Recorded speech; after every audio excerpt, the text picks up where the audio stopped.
ગુજરાત રાજ્ય કક્ષાના 78મા સ્વાતંત્રતા દિવસ એટલે કે 15મી ઓગસ્ટની ઉજવણી ખેડા જિલ્લાના નડિયાદમાં થઈ રહી છે। ત્યારે આજ રોજ નડિયાદમાં આન બાન અને શાન સાથે તિરંગા યાત્રાનું ભવ્ય આયોજન જિલ્લા કલેક્ટર અમિત પ્રકાશ યાદવના નેતૃત્વ હેઠળ કરવામાં આવ્યું હતું। જે યાત્રા એસઆરપી કેમ્પથી બસ સ્ટેન્ડ થઈને સરદાર પટેલના જન્મસ્થળથી પારસ સર્કલ સુધી પહોંચી હતી।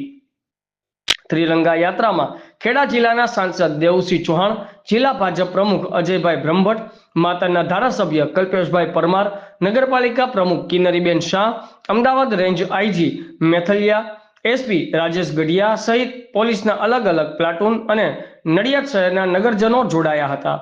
બ્યુરો ચીફ અમિત પારેખ, આઝાદ મીડિયા લાઈવ, ખેડા।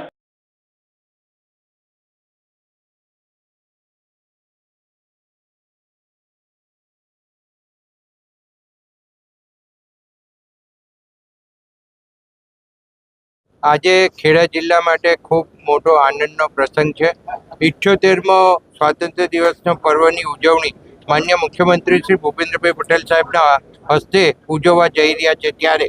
આજે એક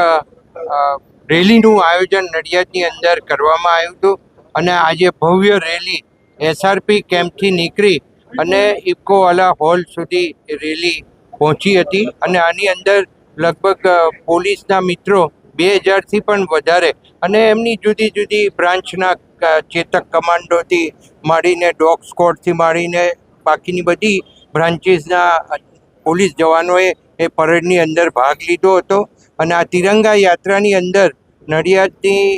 જે કોલેજોથી માંડી અને યુવાનોએ જે ભાગ 2,000થી 2,500 યુવાનોએ ભાગ લીધો હતો। એ આજે ખૂબ આનંદનો વિષય છે અને ખૂબ સારી રીતે આ તિરંગા યાત્રા પૂર્ણ થઈ છે અને અહીંયા આગળ સરદાર સાહેબના જન્મ સ્થળે જ્યારે બધા જ મહાનુભાવો અહીંયા એમના જન્મસ્થળની મુલાકાત લીધી છે ત્યારે હું એટલું કહીશ કે સરદાર સાહેબે 562 જેટલા રજવાડા ભેગા કરી અને આ દેશને અખંડિત બનાવવા માટેના એમના જે પ્રયત્નો હતા એ પ્રયત્નો સાકાર થયા છે અને આજે